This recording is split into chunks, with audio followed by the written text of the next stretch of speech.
Seu meu amado, bem-vindo de volta à nossa escola bíblica. Nós estamos iniciando hoje o estudo no livro de Miqueias, do profeta Miqueias. Então, pegue a sua Bíblia, pegue o seu caderno de estudos, ore ao Senhor, pede a Ele discernimento, entendimento, conhecimento, sabedoria, pede a Ele proteção, para que nós possamos desvendar dos seus mistérios. O livro tem uma mensagem muito clara. A mensagem fala acerca dos pecados do povo de Deus, cometidos contra Deus e contra a sua lei. Mas estes pecados não eram os mesmos pecados que os outros profetas falavam. Agora, o profeta está falando de pecado social. São sinais, essa forma de agir, são sinais de que eles estão rejeitando o Senhor. Ora, quando eles descumprem a lei, quando eles tratam uns aos outros de forma rude, de forma indigna, de forma sem cuidado, sem amor, o que eles estão dizendo é que eles rejeitam a lei de Deus, eles rejeitam o próprio Senhor. O período em que se escreve esse livro era um período de grandes transformações e transformações sociais. O que estava acontecendo nos reinos era a ascensão de uma nova classe. Haviam, portanto, ricos que estavam ascendendo dentro da sociedade. Eles estavam subindo no status social. E estes ricos, eles eram ricos porque eram corruptos. E eles estavam se associando com os líderes religiosos e com os líderes civis. Então nós temos aqui três grupos de pessoas que estão sendo denunciadas no livro. Os ricos, esta nova classe social, que estão associadas aos sacerdotes, aos profetas e todos os anciãos, príncipes, ou seja, o governo civil. O livro está denunciando um tratamento que não está em conformidade com a lei do Senhor. Sobre o profeta, nós praticamente não sabemos nada.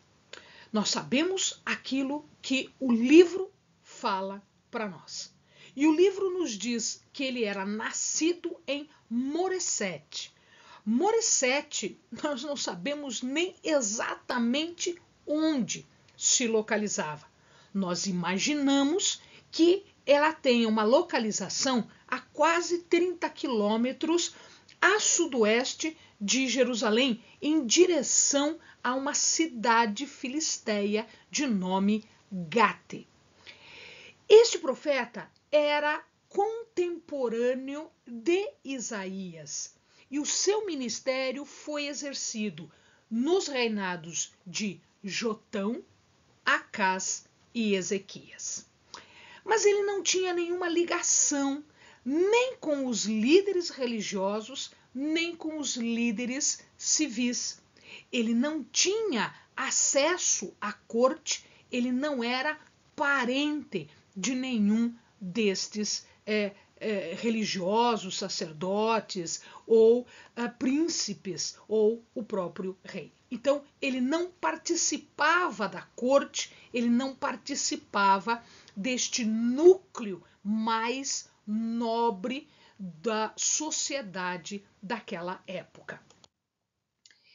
E naquela época, nós vamos ver que apontava a Síria já estava decadente, a Babilônia já estava decadente e o Egito já estava decadente. Então, o que acontecia aqui era uma revolução política desses grandes atores políticos no ambiente internacional. A Síria não dominava, a Babilônia não dominava, Egito não dominava. Eles ainda estavam brigando entre si. Então, eles estavam naquela fase do declínio, tentando se afirmar, tentando conquistar terras e poder. A mesma coisa acontecia no Reino do Norte, em Israel.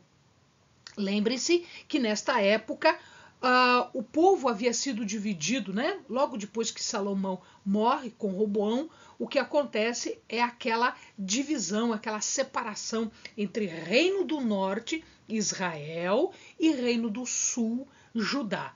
O Reino do Norte estava sendo governada por Jeroboão II. Era o segundo Jeroboão. O primeiro Jeroboão foi que inaugurou o Reino do Norte. E agora nós estamos falando de um Jeroboão, que é um Jeroboão II, porque é um outro rei com o mesmo nome, portanto, Jeroboão II.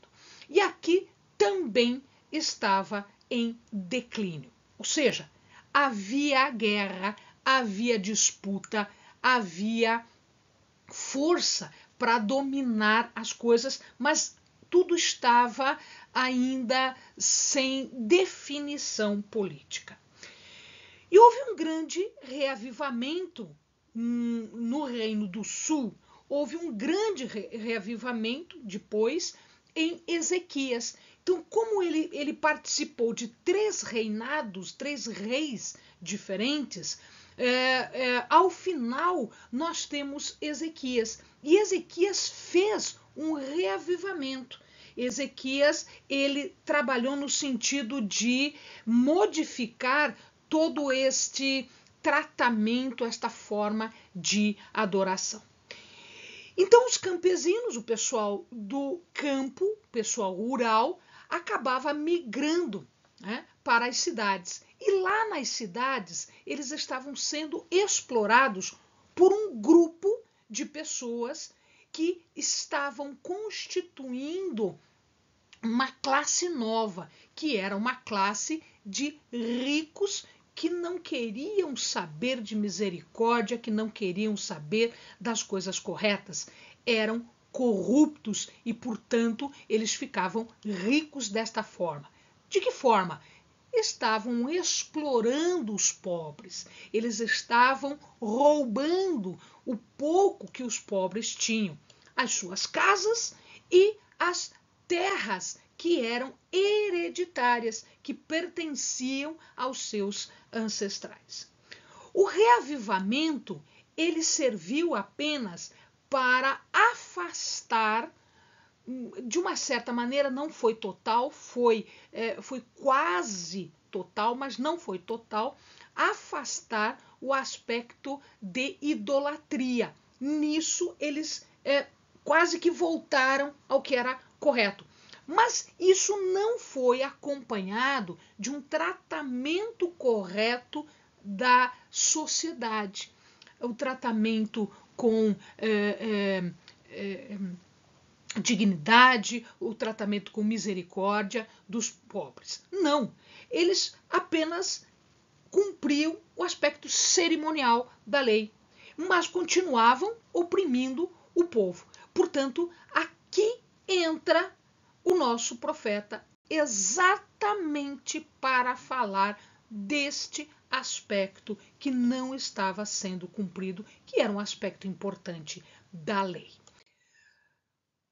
A posição de Miqueias era uma posição muito dura, era uma posição rígida contra este tipo de ação contrário aos pobres e aos fracos. Eles roubavam por desvio de justiça, eles retiravam as coisas dos pobres e expunham os pobres às suas mazelas e cada vez mais a uma situação de risco, inclusive à vida, porque eles não respeitavam absolutamente nada.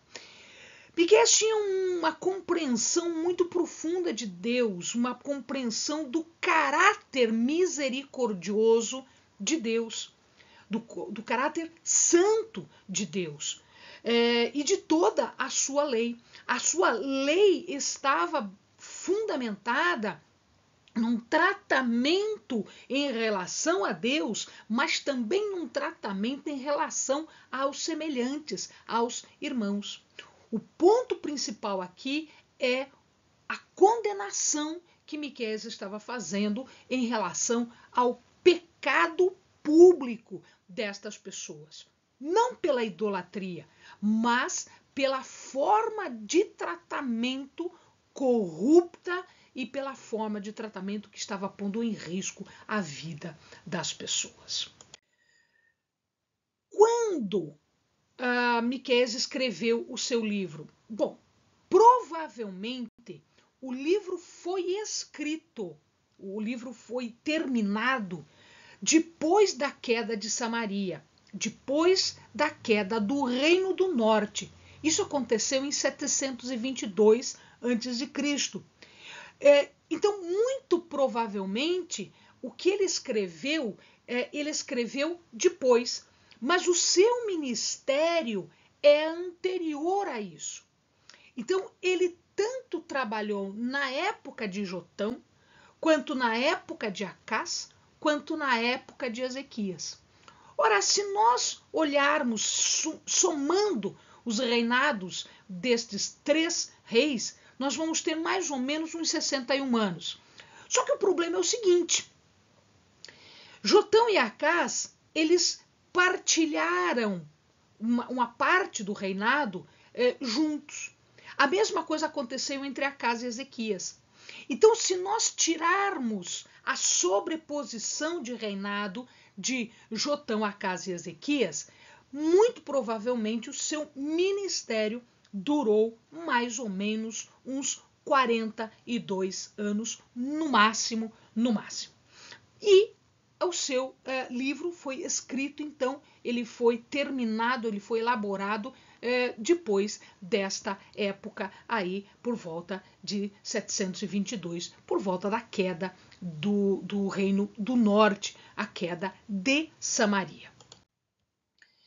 Só para a gente ter uma ideia de como é que as coisas funcionam aqui, né, elaboramos este quadro de comparação para que o amado lembre de como as coisas aconteceram.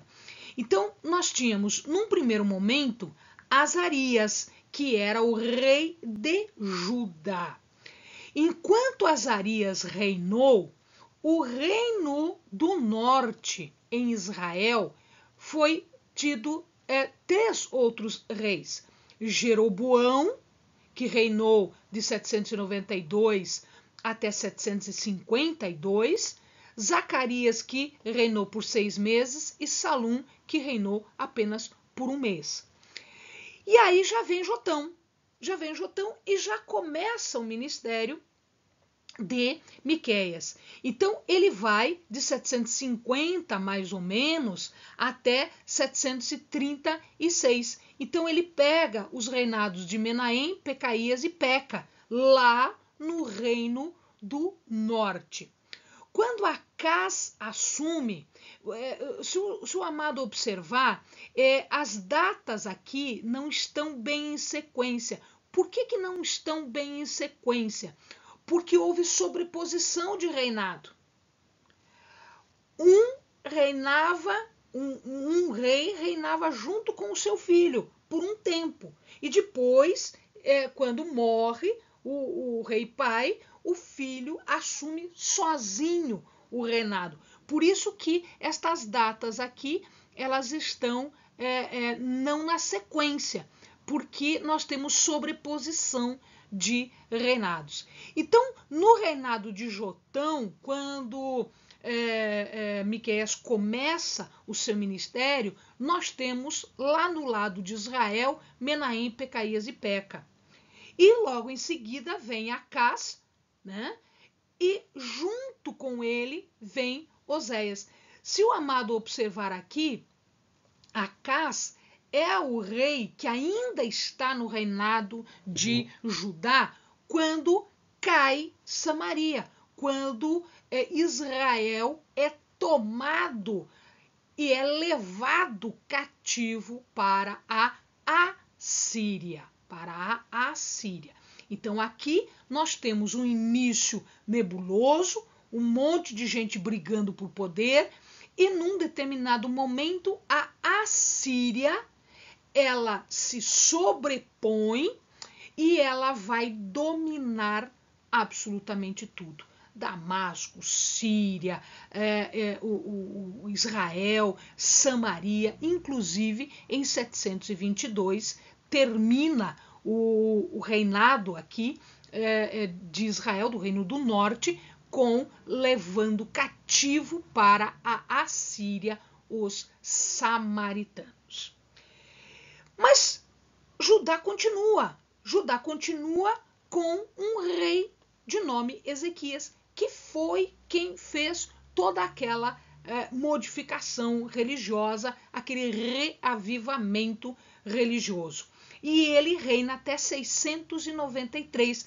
Então, nós temos aqui um acompanhamento destes reis. Tá? Então, a gente tem estas situações que são comuns entre um e entre outro. Então, é esta situação política que nós vamos ver quando do ministério de Miqueias. Bom, em 745, Pul, na Bíblia, em algumas Bíblias está escrito Pul. Às vezes ele fala Tiglat-Pileser. É o mesmo, é a mesma pessoa. Então, Pul muda o seu nome para Tiglat-Pileser. Dependendo da tua Bíblia, vai estar escrito Pul. Dependendo da tua Bíblia, vai estar escrito já Tiglat-Pileser, que é a mesma pessoa. Ele é o rei da Assíria. Quando ele assume? Ele assume em 745. E ele vai dominando tudo. Tiglat-Pileser vai dominando tudo. Ele domina a Síria, ele coloca Damasco em cativeiro, ele coloca Israel como tributário, tá? E em 741 ele faz a primeira deportação dos israelenses do Reino do Norte. Veja que Samaria não caiu ainda. Está faltando um tempinho para cair. Ela cai em 722. Mas ele já vai invadindo Israel, o Reino do Norte, e ele já vai levando pessoas cativas para a Síria. Acaz, ele é instado, ele é convidado a participar de uma guerra contra a Assíria. E ele vai pedir ajuda de Tiglat-Pileser, porque ele não quer fazer guerra. E como ele não quer fazer guerra, os sírios e os samaritanos, eles se juntam e fazem guerra contra Acaz, contra Judá. É a guerra sírio-efraimita. Para se defender, Acaz chama a ajuda de Tiglat-Pileser. Tiglat-Pileser entra em confronto com a Síria e em 732 conquista Damasco, que era a capital da Síria. Tiglat-Pileser é substituído por Salmaneser em 727 e ele começa o sítio contra Samaria em 724. Em 722 ele é substituído por Sargão II. Ele ascende ao trono, Sargão II, na Assíria, e ele conquista, destrói Samaria e leva todo mundo cativo. Sargão leva praticamente 27 mil pessoas cativas para a Síria. Dá mais de 27, mas umas 27 mil pessoas, um pouco mais. Merodach-Baladã assume o trono da Babilônia. Quem era Merodach-Baladã? O amado lembra quando Ezequias era rei de Judá, ele recebe uma comitiva, uma embaixada, para sondar Ezequias. Ele era da Babilônia, ele assume o trono da Babilônia. Lembre-se que a Síria, por enquanto, estava dominando. Quando ele assume em 721, logo depois, no ano seguinte à queda de Samaria, Merodach-Baladã manda uma embaixada até Ezequias. E Ezequias vai, então, a atender Merodach-Baladã, o que deixa Isaías muito irado, e ele, então, profetiza que Judá vai cair diante da Babilônia. Ezequias se volta para Deus e ele faz todo esse reavivamento, mas um reavivamento cerimonial. Sargão morre e ele é sucedido por Senaqueribe em 705. Senaqueribe vai iniciar agora uma campanha contra Ezequias em 701 a.C., mas ele não consegue tomar Jerusalém. Por quê? Porque Ezequias já tinha se voltado para Deus e ele pede o auxílio de Deus, e Deus não permite que Senaqueribe conquiste Jerusalém. Amém, amados? Bons estudos.